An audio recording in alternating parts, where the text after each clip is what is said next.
Bonjour, Patrice Gauthier, donc maire d'Évreux depuis 2014, une commune rurale située entre Rennes et Saint-Malo, près de Dinan. Ça rayonne, c'est un gros bourg, une petite centralité qui rayonne sur 6 000, 7 000 habitants. Jérôme Le Goff, conseiller municipal en charge de la transition énergétique et du projet Bois Énergie. Je suis par ailleurs agriculteur sur le territoire de la commune.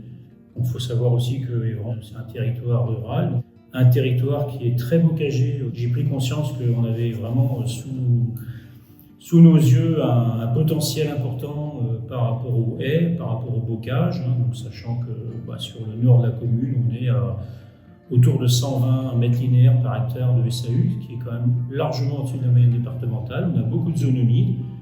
Donc tout ça, c'était l'idée de valoriser un peu ces zones. Donc ici, on est dans la partie chaufferie. La chaufferie, donc, elle a été dimensionnée pour alimenter 3 bâtiments communaux. Quand on avait fait les études avec le Conseil en énergie partagée, on s'était très vite rendu compte qu'il y avait 3 bâtiments très énergivores au niveau de la commune. On a dimensionné ce projet pour répondre aux besoins en chauffe de ces 3 bâtiments. La chaufferie est composée de 2 chaudières de 2 x 90 kW montées en cascade, de façon à avoir une sécurité de fonctionnement et d'entretien, avec un réseau de chaleur de 145 mètres pour alimenter 2 sous-stations. Dans ces sous-stations, il y a 2 réseaux secondaires d'eau chaude. En amont de ces sous-stations, on a 2 ballons tampons, 2 fois 2000 litres, donc on a 4000 litres de réserve d'eau chaude. Consommation annuelle en bois, 280 mètres cubes sur l'année en bois déchiqueté. Résultat des courses, on a eu un hiver assez clément, on a consommé 51 tonnes de bois déchiqueté, donc un peu plus de 200 mètres cubes. Parallèlement à ça, on a fait aussi des travaux d'isolation en mairie. Donc toute la toiture a été refaite. Il y a quand même eu à la fois substitution et isolation. Le projet, en fait, il permet d'économiser 46 tonnes par an de CO2. Voilà, donc là, ici, on est sur la plateforme d'approvisionnement de Gilbert Mallet, donc qui nous loue le local pour stocker le bois qui a été broyé au printemps dernier, la fameuse peupleraie communale. On y a broyé à peu près 240 mètres cubes de bois déchiqueté, ça va à peu près faire 200 mètres cubes, ce qui va correspondre à peu près à 3/4 de nos besoins pour la prochaine campagne de chauffe.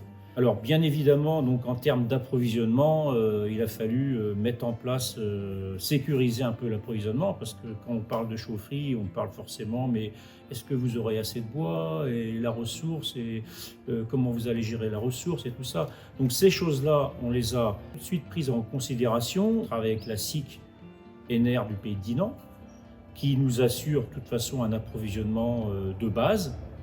Parallèlement à ça, on essaye de développer un approvisionnement en direct avec les gisements communaux. Maintenir la haie et le bocage, c'est essentiel pour prévenir des inondations. On a connu beaucoup d'épisodes d'inondations ces dernières années, encore cette année, et je pense qu'on en connaîtra davantage dans les années à venir. Donc la haie, c'est vraiment un outil important pour limiter ces risques d'érosion et d'inondation. On travaille aussi pour l'agriculture, parce que l'agriculture, son potentiel, c'est son sol. Donc c'est à la préservation de son sol, retenir la terre dans son champ, sans compter que la haie apporte des externalités positives en termes d'abri pour le bétail, de corridors pour la biodiversité. Donc tout ça, c'est un ensemble, c'est vraiment une dynamique de territoire qu'on veut essayer de préserver avec cette dynamique chaufferie. Bonjour, Gilbert Mallet, agriculteur à la retraite, reconverti dans le bois, passé sylviculteur il y a 3 ans. L'arbre a fait toujours partie de ma vie, et plus j'en ai coupé, parce que j'en ai coupé toute ma vie sur l'exploitation, et j'ai de plus en plus de volume. J'ai fait la gestion durable des haies, naturellement. Toute ma jeunesse, j'ai fait du bois, donc vendu du bois bois-bûche, et beaucoup de saules, et il restait beaucoup de branchages, quoi. Et j'en suis venu au bois déchiqueté pour ne pas gaspiller l'énergie, parce que j'ai horreur de ça. Voilà, ici donc on est sur la peuplerie communale, hein, donc c'est une parcelle qui avait été acquise dans les années 60-70 et qui aujourd'hui, voilà, on est arrivé au bout du bout de ce qu'on pouvait espérer faire avec cette peuplerie. L'idée c'était évidemment au début de la valoriser en bois de déroulage. Bon, il se trouve que voilà, c'est pas une super réussite en termes de développement des arbres et du coup on a tout naturellement l'idée de valoriser cette peuplerie en bois déchiqueté.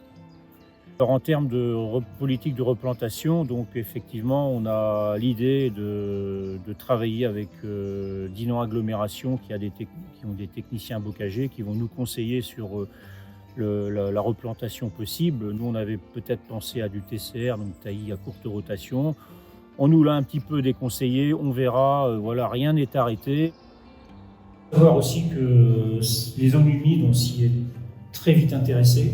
Donc on a mis en place une politique de rachat de zones humides au niveau du port, autour du port.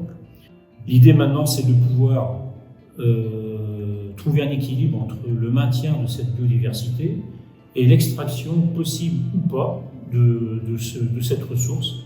D'ailleurs, tous les fournisseurs, donc les agriculteurs, hein, les acteurs, portent un plan de gestion du bocage. Donc sur ces 3 bâtiments, la mairie ici, le restaurant scolaire et le grand bâtiment Jules Verne qui héberge l'école, on était en 2021 sur un total de consommation de 25 000 euros. Aujourd'hui, on est sur 14 000 euros. On est passé de 25 000 à 14 000 euros. Et sur ces 14 000 euros, il y a toujours un peu d'élec pour les équipements. Et puis, il y a dedans les 7 000 euros d'achat de bois déchiqueté par an. Le chaufferie bois, avec son équipement qui est à l'intérieur, avec les sous-stations pour les bâtiments annexes et avec le réseau de chaleur, c'est un investissement total de 560 000 euros, toutes taxes comprises, pour lesquels le reste à charge pour la commune d'Évran est de 210 000 euros. À Évran, on aime notre bocage et on aime nos chaudières bois.